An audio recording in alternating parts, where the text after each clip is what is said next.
Welcome to Practical Emotional Intelligence Conversations. And today I am missing Sachin right now because he is, I think, occupied with something and the network is not so good here in this moment. So I think he's not able to join us. So let's hope that maybe he'll join in sometime in the call. Yeah. Okay. As far as my understanding goes for this particular emotional intelligence, okay, so it's not only related to one particular emotion in general, okay, so it could be related to all sort of emotions that we feel from one point in time to the other, okay. And intelligence obviously will be kind of a thing that, okay, fine, how much we are able to understand that particular emotion. Mm-hmm. And practical, of course, means, okay, fine, it has to be backed up with some kind of a logic or a data behind the same. Okay. Also, like when we came up with this idea, what the idea is also similar to what you said, and we feel that emotional intelligence, when generally people study or hear about, looks like it is a philosophical topic. It is something that is a very good theory, but actually it's applied every moment of our life. Every choice we make is emotional intelligence. Every moment, what we eat, what we don't eat, what happens, everything is part of emotional intelligence. But at the same time, it is probably so obvious that it is not seen as something else, something separate.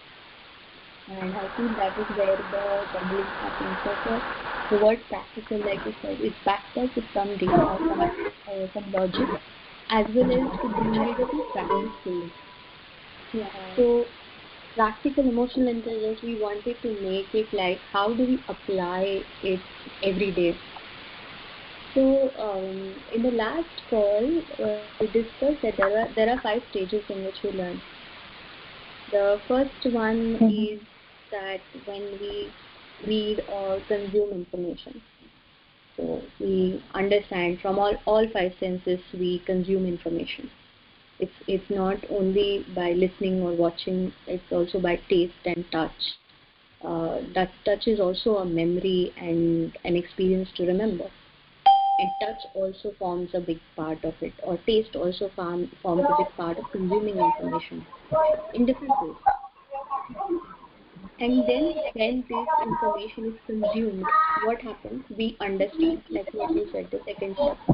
Practically try to understand what is it about, this information, what is it about, what am I taking away from here, and how am I taking away what I need out of this information. So selective listening, or this is something like a technique, but more so we actually consume information in many other ways.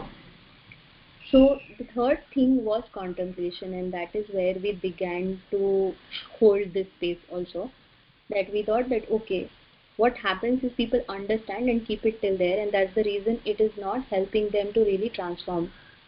Because even if one quote or one article or one training or one learning experience in any form, if it's fully consumed, contemplated, put in practice, and made an action plan and reviewed, we would come to know that the person is transformed. But unfortunately, most information we consume stays at the second level, which is the understanding level. It is not contemplated upon, and because it's not contemplated, the rest of the steps also don't happen. That we see that emotional intelligence is talked about a lot, but it is not put in practice. It is not working for people. It is not practical.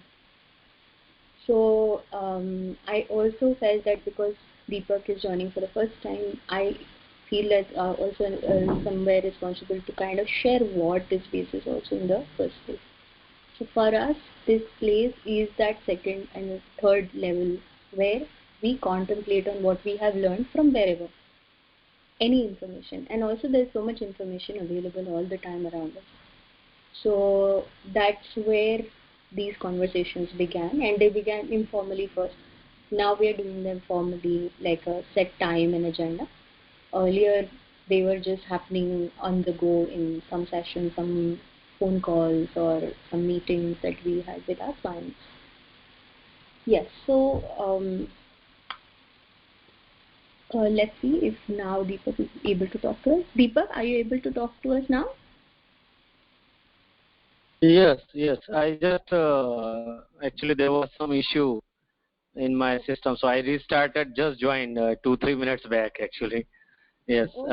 Yeah. I was logged in, but the voice was not coming due to some laptop issue or something. So I restarted. Now the voice is clear. Now I am able to hear actually.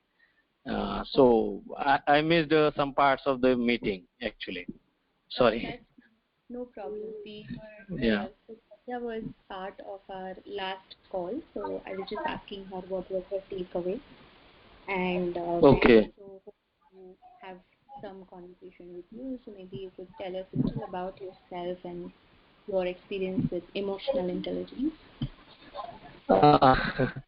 Honestly speaking, I specifically maybe you might have used in my work, but I am not having a detailed knowledge about emotional intelligence. To be very much honest, to tell my background, I worked in the HR domain for 10 years in one of the IT company, Ecosmoke Technologies Private Limited, and I started 2 years back my recruitment consultancy, Johire. So I just work for the main power placement to the IT, non-IT. Mainly I look for IT, and there are few non-IT clients also. But as I have been into HR, my core interest is still into HR. So anything in the HR, I used to go through, read the articles, go through the post, and whatever new updates are there in HR, I used to read out if I get some time. So Philomena Sequeira recommended about your group, and some meetings are going on. So because as I said, in the HR I am just brushing myself always, like some knowledge is there, I just take up. So if there is something I can add up in my knowledge in the emotional intelligence, I am happy to take up something knowledge. So and so that's it. Because of that only I joined this group. Okay, so yeah. Thank you. Welcome to the group, and Yeah, I see some thank you. to in your background. Very Yes. interesting. Yeah, in LinkedIn you can get maximum knowledge details. Yes. No, I meant in your video I can see on the wall at the back you have some artwork. Yeah, that's my because my daughter has created so many things. Actually, yeah. Okay. Yeah. So great. So welcome, Deepak. So I was just sharing with Pragya. You also have Pragya on this call. Okay. HR domain. Yes. And, Okay. what I was sharing was that what is this space? So this space, we don't have any set topic every day that we discuss, but we create a playground of emotional intelligence, and in that, whatever topics come up during the conversations with the participants, we just take them along. So that's sharing with her that there are steps of learning, and so when you learn anything to the point that you really transform with that knowledge, that you become that. Like for example, you learn to be authentic as a theory, but you really start becoming authentic, or you learn to be calm, and then you really start being calm, and your family members tell you that nowadays you feel really calm. How do you come to that stage? Is through contemplation. And contemplation is that you think and mull over a topic enough that you try to consume and create a gist for yourself how it applies to you, and you start applying in your life, and you apply it so many number of times that you become it. So that's where we felt that a lot of people are consuming a lot of knowledge, ideas, concepts, but at the same time keep it to the understanding level, and because it is not contemplated, then it doesn't come in action. doesn't come in action, and that's the reason we don't see results.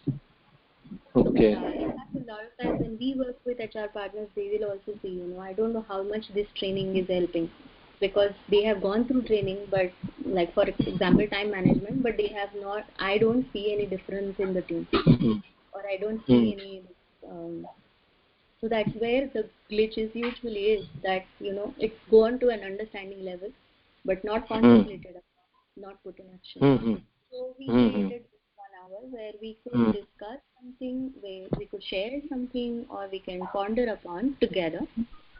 And it is individual work, but we are doing it as a circle, as a community together.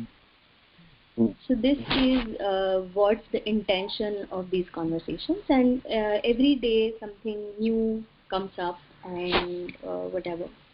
So I and Pragya, before you joined in, started talking that she felt it is a practical, Pragya, correct me if I have understood it right, that she's understood that this is how logically or how we can actually apply emotional intelligence, and that is what the call was about, the last one. So maybe to begin with, I have a question, to both of you. That what is that one thing that you have learned in your recent past, like any concept, idea, and that you really liked? Anything. I try to learn so many things actually.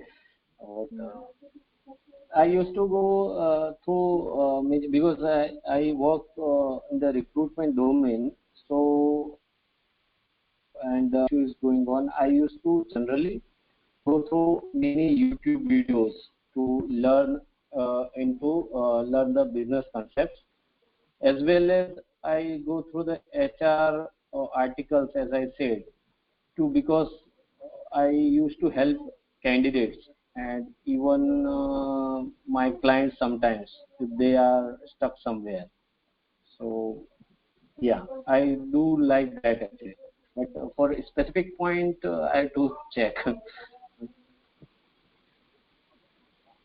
Maybe you have not learned it consciously, like not read a book or whatever, but you just learned it from your daughter, or you just learned it from a WhatsApp forward or whatever, and something that you really liked. It could be anything. And then you somehow started practicing it, or somehow it just made a mark in your memory. Or even life experiences teach us a lot. Like for example, now due to the lockdown, a lot of our relationships are also kind of challenged, because now we are staying with each other all the time, or different friends also get in touch with you. So you learn what works, what doesn't work in a relationship.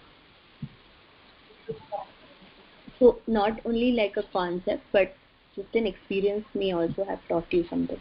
What is that one thing that you have gathered in last few days? One thing, as a just business point of view, I learned one thing, that you should have secondary source of income. Because I was majorly dependent on recruitment, and this was 2 or 3 months back. I had already thought of, but I didn't took it into action. I started little bit something else, like I started to work for a company for becoming a reseller. This is a payroll system they were offering, so I provided them leads. That was one of the view, because I am into HR domain, so I am connected with lots of HR groups, HR people throughout the India. So they contacted me because of this, because only the HR person are first point of contact for the payroll system software selling, software use. So they contacted me. I like to tie up with them and started work for them. So, but 6 months back or 4 months back, I was involved in my recruitment business so much, so I just missed out to conversate with them regularly, and they also didn't talk with me much. But during this lockdown, all business are suffered, my business is also suffered. So that at that point of time I thought we must have like worked on the secondary source of business or income, like. So at this point of time it could have some because if it's like if plan A is not working, plan B will work, like that. If A source of business is not working, so B can work out. So still I am thinking in that mode only, because that's my core knowledge, expertise, or interest of domain. So I'm thinking like that only. So with this I'm going to adapt some things. So that is one kind of learning everybody might have thought of if they are having only one source of income. So this is what I'm thinking. Okay. So what was that one thing that you experienced? Was it fear or insecurity? Because that's all in the air. Like, I'm asking you this, but everybody is experiencing it right now. Insecurity means it's fine as of now. I'm able to manage my financial and because my wife is working already, so it's okay for me. But for as far as 2-3 months are concerned, like, so currently I'm thinking to plan out something so I can work out in this whenever the lockdown is over I can restart it, because it has affected a lot. So this yeah. Did had you heard about this concept before, like of having another income or something, that we should have some backup? Yes, I had thought of. That's what I'm saying. I thought about this, that secondary source of business should be there. And also I attended some mind training session 1 year back in the May itself, May last year, mind training. So I had 7 days program of mind training. So related to mind training, so many even like things I learned. But I again is involved in my recruitment. Okay, so I had thought of, and that's why I accepted that reseller related payroll system software related things, right? So because of that only. Yeah. So what I wanted to bring here was that we know this information. So a lot of these things know as information. But now you are really contemplating on it because the situation demands you to. And now you will also put it in action because the situation might again force you to take that action. But what is here to learn is that a lot of times we know a few things, we understand them, but we don't put them in action unless life forces us to. I'll repeat this, that a lot of times we learn something, we understand it, we know that we have to do it, but we wouldn't do it to the point that the life doesn't force us to do it. And then at that time we are struggling to really see through things. Yes. But if we make this a conscious practice, that okay, something has to be worked upon, and even if you only contemplate, so not because taking action on everything is not possible also all the time, but even if just the contemplation part is done and you come to some point where you are able to take action quickly because you have thought through the thing, it becomes much easier to apply that knowledge. Okay? Yes. What are your thoughts? Yes, definitely. If we like it's kind of if we have done homework, then it is easy to apply. Like thought and worked out, then it is easy to apply. Yes. And a lot of times about emotional intelligence also, if there are some things that we learn in a previous relationship with your say manager or with your subordinate or with your friends or whatever, we don't see them as something to contemplate upon. Or I think the best assignments are when you fight with someone. Yes. In HR, so many things we have come across such things. Yes. So any fight, any ethical or conversational conflict, or there is behavioral conflict, any kind of trigger is also a good assignment for, in the same way, like you told me something quite practical, that I should have a second source of income because now what I'm going through, everything is locked down and I need another source of income, and I should have probably taken the steps earlier, but now I am taking them for sure. Yes. In the same way, if we don't contemplate and we don't resolve the trigger right then and there, we tend to meet same kind of people. Have you experienced this? Like you have same kind of manager or you have same kind of people. Maybe you find a friend like your manager now. If you don't learn and resolve that trigger then and there, it kind of repeats. Happens? Yes, happens. At that point of time, we can discuss out and resolve the issue.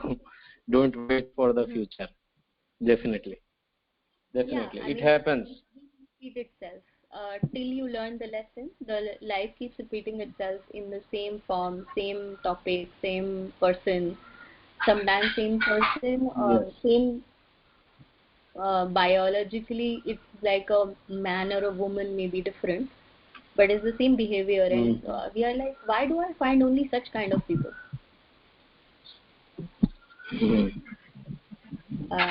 Because we don't see this as any work to be done.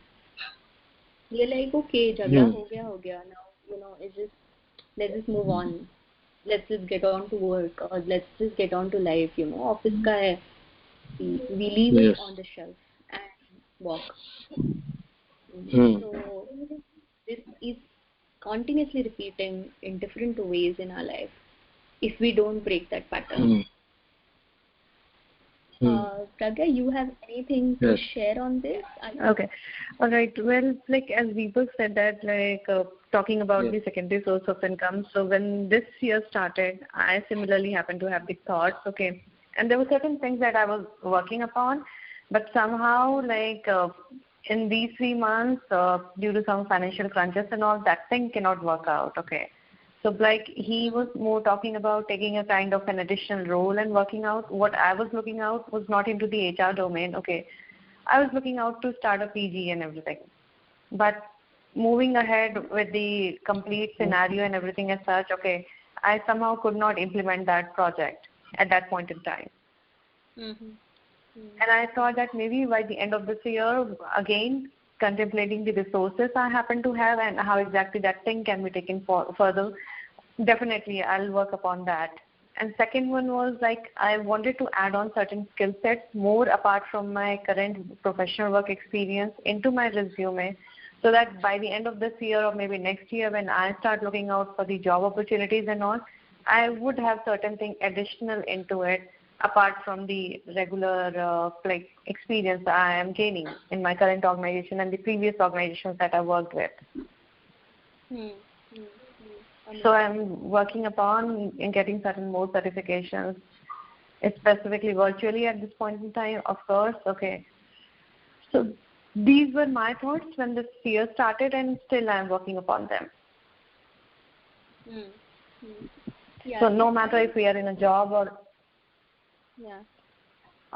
if we are in a business, obviously. Yeah, I want to bring about 2 kinds of fear that we are talking about, and then I would like to hear more from you, Pragya. One fear is a psychological fear, which is not very constructive. The fear that you are seeing is a constructive fear out of which you are taking actions.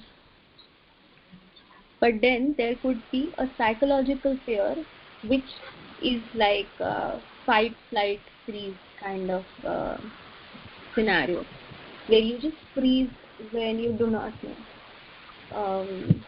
You just don't know what to do in that moment. Or fight is that you, out of fear, you are just fighting that situation, not very constructively. You're just battling it like a firefight. And then there is one which you just escape also. Yeah. So there could be different kinds of fears that come up in different ways, and of course we have our own coping mechanisms in place. A good idea would be also to maybe if you don't feel like sharing, that's okay, but to just reflect upon what are the ways in which you cope fear when it strikes.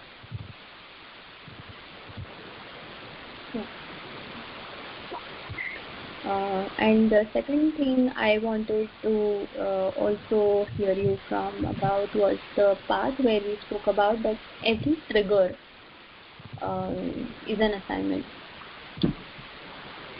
Like the pattern repeats of different people coming or different situations and the same kind of people showing up. Have you experienced it?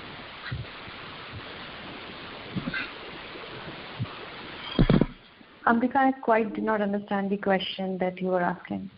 Okay. So the second part I was talking to Deepak about also, and for 2 minutes, was that a lot of times these are the areas which you just spoke about, are areas which are more practical in nature.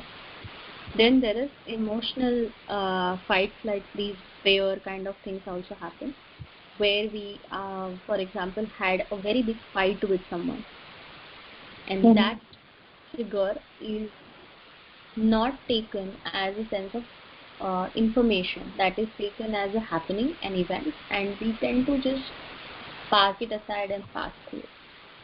Here I am inviting you to see that trigger as an information, maybe as a training session, something like that. What would happen if we did that as an assignment, as a learning experience?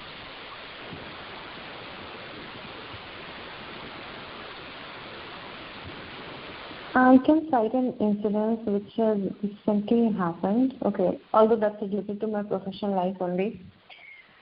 One of my team members, like there were certain behavioral issues and patterns into that, due to which I became more cautious in connecting with my team, specifically during the process of the payroll also, when I was not much involved with them at that point in time. Okay.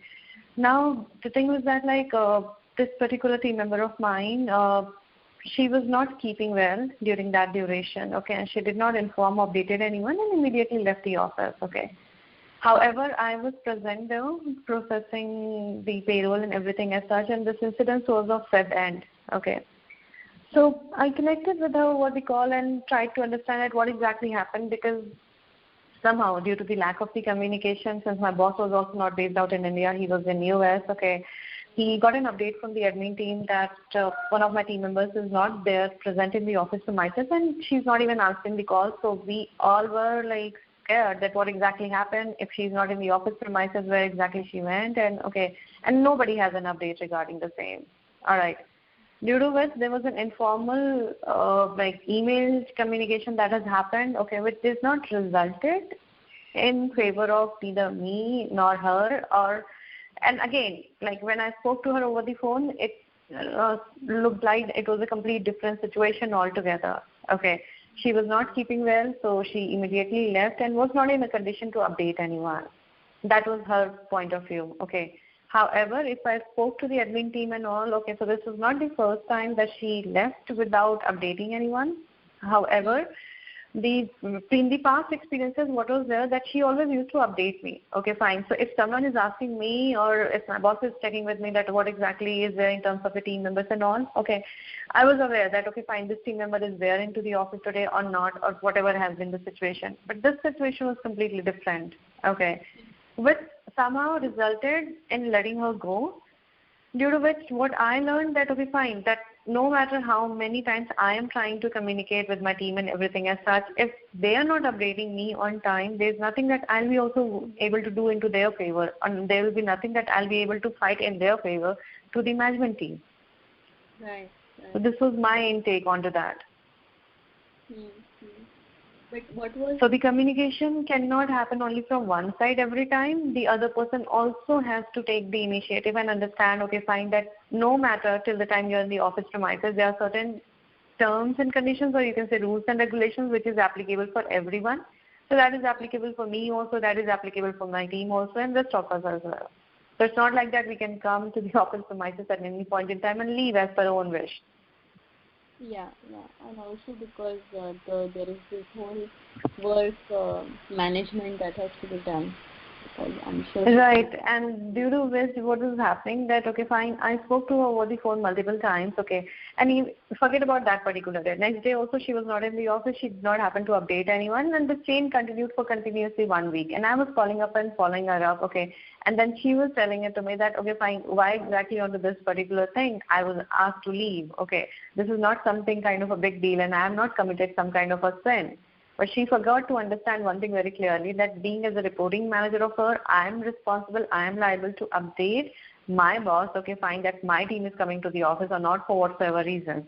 And somehow if that update is missing from my side, I cannot go ahead and convince them, okay, fine, whatever the decisions you happen to take was taken out of error or mistake and you have to take it back. So did she ever come back and acknowledge the things that you went through? Sorry, I didn't get the question clear. Did she acknowledge the pain, the kind of efforts you made or the pain you went through? I'm not sure about the same, but we had a lot of communication happening at that point in time for the complete week, okay, and post that week also. But somehow she felt that, okay, fine, there was no such issues or concerns from my side, but she is being punished just for doing this thing, okay, which is not the correct one. So no matter what I tried to make her understand, what I tried to tell her, or what I tried to speak to her, she took it in a very different direction. Because this is a good example of an ego defense. So why I'm saying, I'll tell you a little bit more about what I mean. So ego defenses are when you are confronted with something that you are doing, but you don't want to be admitting that you're doing. So you don't want to accept that fact. Yeah, you don't want to accept that fact. Now, there could be a mental health issue that this pattern has repeated. There could be a lot more deeper reason to all this. We don't know.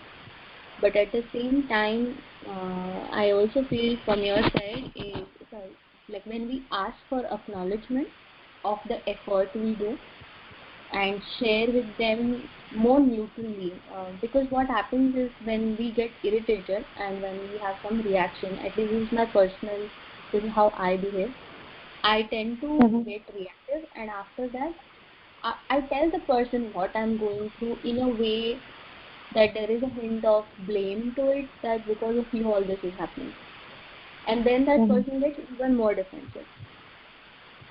So nowadays what I do is, I don't really talk. I usually write a message to them saying that, what happened? Question mark, and then 1, 2, 3, 4. This happened, this happened, this happened, and this happened. And what did I do? And I actually do this because this has helped me to just communicate what has happened most neutrally possible to this person. And when that neutralness hits the other person, they realize that they have done something that, and they need to acknowledge your efforts towards it also. So this has worked for me, because I feel I tend to feel incomplete if the other person has not acknowledged my effort, and which is a very basic need of a human being, that I need acknowledgement of the effort I am doing, not recognition, not a reward or whatever, just acknowledgement कि हाँ तुमने किया, मेरी वजह से आपको इसमें से जाना पड़ा, इतना ही, उससे ज़्यादा नहीं. So कहीं ना कहीं we don't ask for it also, we don't tell, we want to tell everything, but we don't want to ask what we want very upfront and so. So yeah, and then you feel complete. Once you get that acknowledgement and that person is acknowledged, yeah, you have gone through a lot because of me, it's enough for you, and you can give them space to be, be more open also about what is happening with them. It kind of opens a new door of conversation. So that's what is my take. If anybody else has to add to this, please go ahead. I see Himanshu just joined in before 5 minutes or so. Hi, Himanshu. Hello, Megha. I didn't disturb you. It was a nice discussion going on. Hello, how are you? I'm good. And we have Sadhya and Deepak also on call. And, so thanks for joining in. Yeah. So I had another call until 11:30, 40. Couldn't make it, but we'll try to see that I can join in coming days. No worries. This is an open space. People can come in and go as they wish. But yeah, it's nice to have everybody from the start. Yes, so I feel that knowing the need for acknowledgement, I think, is very, very big for personally me, and it's just a basic need of human beings. And somehow it's not in our culture also to ask for appreciation, to ask for acknowledgement. They expect the other person to do it on their own, and then that doesn't happen. It's a little frustrating for us. In some cases, I'm sure Himanshu can quote, he has a huge team of 80 people, but it becomes a problem also, that you did not recognize, so all of you have experienced it. Yeah, so that can happen. Yeah. So that is true. That is true. That the team is always expecting the freedom, and at the same time, when they are doing something, they are expecting the acknowledgement of their effort and appreciation. See, the challenge what happens here, Mika, is that many times a team does there is three things will, okay, skill and system.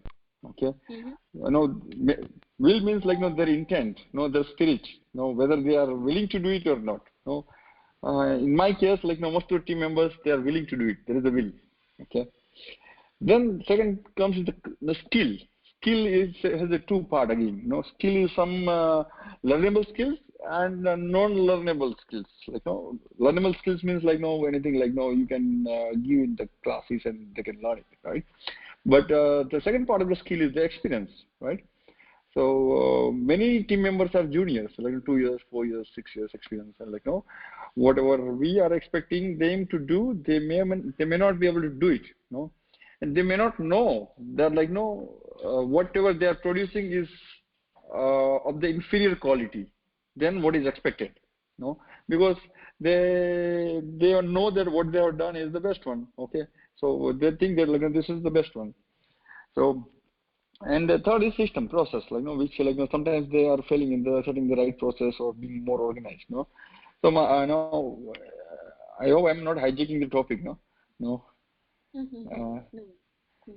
So here, my challenge comes many times that I want to appreciate the people. I know that people want the appreciation, but at the same time, I also see the gap between what they are producing and what I want. Okay? Even though they have put their best of effort, with the best intent, with the best spirit, they have produced X, but I am expecting X plus plus. That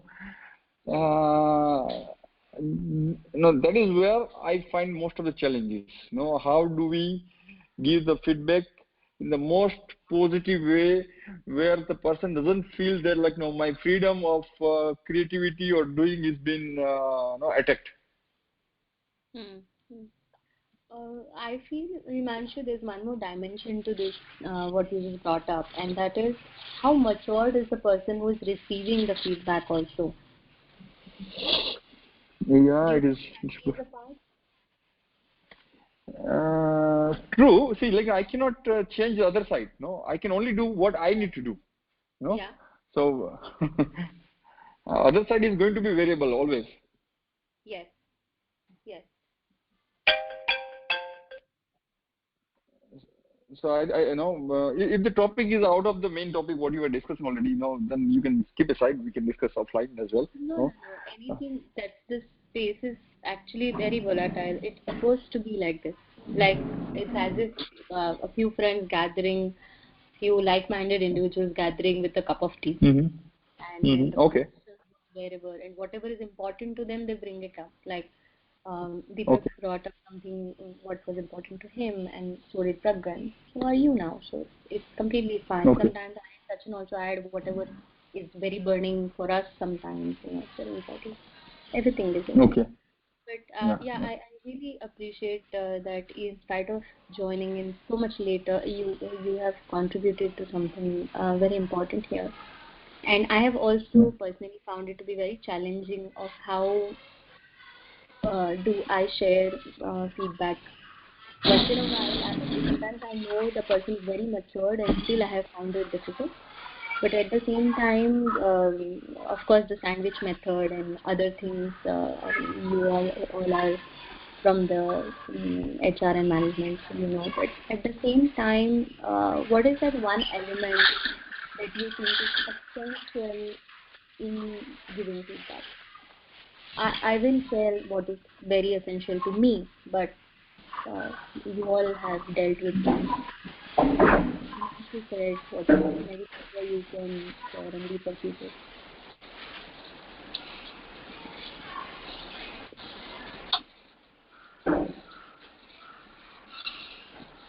Hello. Actually, I could not hear the last 2-3 lines. Can you repeat again, madam? Hello. The voice broke. Would you want to try switching off your video and then listening to us? Would you like to work? So what I was asking was that Himanshu shared about feedback, and he finds it challenging that people have done X and he's expecting that plus now. And how does he communicate it in a way that is curtailing their freedom or whatever, which is how feedback should be given. And I find that there is one single element which is very essential to giving feedback. So what is that one thing that you think is very important for you? What is that one essential element while giving feedback? Hello. Yeah.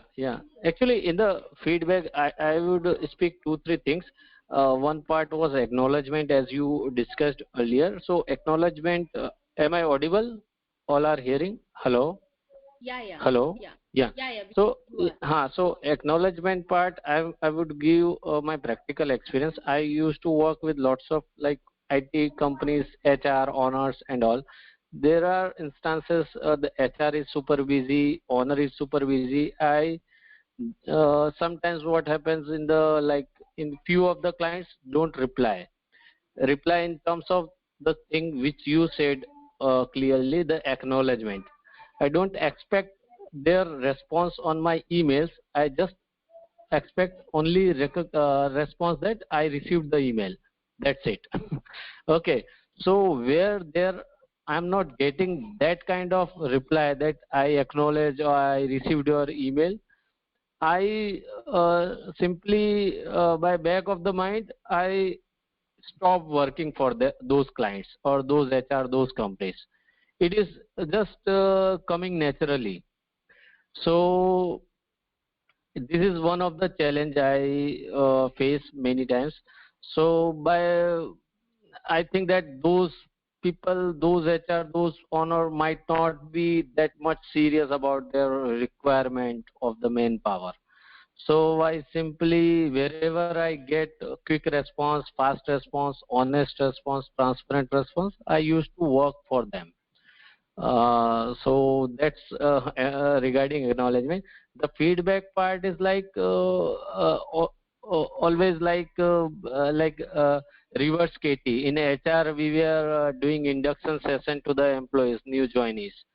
So what sometimes we used to do that, we go for reverse KT. Like a reverse induction, you can say a few terms which are very much crucial to for the employee to understand before starting the work. We used to, when we deliver, we just ask simply questions like just repeat. Okay, so if whatever I am delivering, the same is coming from their side also, I understand that it is delivered 100%. Okay, so the feedback part can be covered like a reverse KT, reverse knowledge transfer, can help in that feedback part. The same way, Mr. Himanshu's issue, might be much knowledgeable person in that. He must have researched a lot because he has this issue going on. The same thing can be applied to the Mr. I'm not sure 100% it can be resolvable, because he said the end person is always a variable, because we are dealing with the human minds, and human mind is always changing. Okay, so I'm dealing with A people, A number, there would be B person going to be my subordinate or in my team. So in that feedback part, you can try for, it is not possible every time, but where there is a crucial situation or maximum, we can try to arrange a reverse KT, or at the same meeting we can ask the listener to just repeat what I have said. Okay, so that will help in communication gap. So if I assign the work to him, and if I leave, okay, he must have understood what I am thinking or what is in my mind. So it may happen there can be some gap. So we can at the same time ask, giving him 5-10 minutes, 15 minutes, or whatever time we have, just repeat whatever you got. So if he repeats the same thing what I have delivered, or up to some maximum level, then we can think that it can, in the practical scenario always or many times it is somewhat difference comes up in the scenario. Okay, so that is also one of the challenge when it comes into practical scenario. So this is my inputs. Okay, yeah, anybody else? Yeah. How do you share feedback? Like, what is your Yes. go-to strategy? Okay, can I give, sorry, someone is saying something. No. Yeah. All right. Well, there have been 2-3 different instances, specifically in terms of the feedback. If I talk about, okay, there has been one instance that was just before the lockdown and all. We had a recent hire, and he was having some issues working on into his particular team and all. Okay, so he actually, my team is of approximately of close to 4 to 5 people, out of which 3 people were involved into the recruitment, and 2 are helping me out in the back end work related to the HR and all. So the particular HR person with whom this candidate was hired, he went to us and spoke that these are the certain problems and issues I am facing in my current team. Let me know if something can be worked out. Okay. And before speaking to that person and all, I spoke to the concerned manager also. And then I spoke to that particular employee. And then I had a meeting which was with both of them. Okay. And rather than like giving out a solution onto my end, okay, fine, that this could be the concern or the issue that this person is facing and you have to work out as a manager, I sat with both of them at the same time, okay, and asked them that whatever the concerns you guys happen to have with each other, whatever the expectations that has been there, speak it out, okay, and close this transaction today itself, because there is no point in carrying it further. Both of you have to work together, and me meddling in between as a third person or person from a third department and all will not give a solution to this issue. This has to be something worked out between both of you guys only, rather than speaking to me or to my boss or to anybody else who is not a part of this team will not help you out in terms of a solution. So that actually worked out, okay, and their differences were closed at that point in time, and then later on it was all settled. That was one thing. Secondly, when this pandemic and everything started, by the second week of March, okay, we initially had meeting only with the people who were managing the lot of teams. Let's say that a person who is managing a team of close to 50 people, we were allowing them to come down and then discuss out the options that, okay, what exactly we can work out in terms of the remote options or how exactly they are going to manage their teams and the productivity. And we were expecting that whatever the discussions is happening with them, my CEO, okay, or my boss and all, they'll be communicating it further to their teams individually and taking it further, which somehow did not happen. Okay, so the next step, what we did, we included more managers who were reporting to these people. Okay, and the third step that I did, that I excluded all the managers, I included only the team members, okay, to sit with them and to understand that what is their take and if they can help us out in suggesting and everything, which can be worked out at this point in time. Because the employee strength in my current organization happens to be close to 400, okay. So somehow by the second week of March, it was not being feasible that, okay, fine, that we can give a remote option to all the 400 people. Okay. Yeah. So we were looking out that, okay, fine, let's have a certain teams working from home at this point in time. Then maybe by the third week, we'll be allotting other teams and all, and so on. That was initially the strategy we as a company looked out, okay. And we were asking out for the suggestions and everything from the managers or their group sales head, which was not coming into the picture. However, when we sat down with the employees, they give us many suggestions, which we are actually implemented, okay, by the end of March before this entire lockdown situation and everything happened.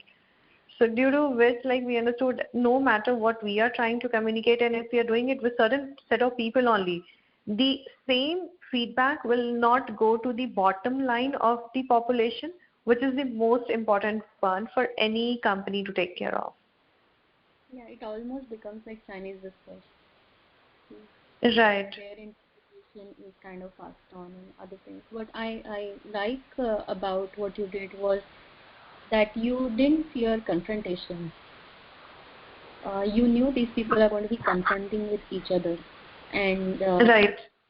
To facilitate a process where people are going to be confronted, especially in a corporate setup, I think takes a lot of clarity, one, and courage. So yeah, I would really like to appreciate, because I've been on the other side where you are, and I felt a lot of times a lot of fear where I was not even confronted. I was just facilitated, like I was just facilitating the process. I had to bring the two parties together, but it was easy. And yeah, so that's one thing. What I feel about this is that what matters to me when I receive feedback and when I give feedback is how neutrally it is shared. That was helps me grow, one, and second, that was helped me give other people also feedback, not coming from a sense of blame or whatever, but I feel, and it has reached, most times it has worked for me, that I tend to, that because again I said that there is this idea of you should know this, that we expected expression. How come you are only doing X? And that part, to neutralize that expectation and still putting forward that, okay, this is what actually was what I was thinking about, but what do you think? And then asking. Yeah, that's what I think, the neutrality which you stand in that spot of giving feedback, I feel that's what works for me.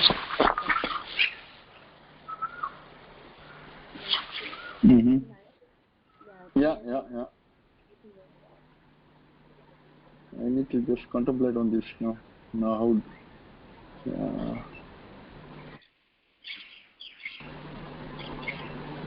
So great.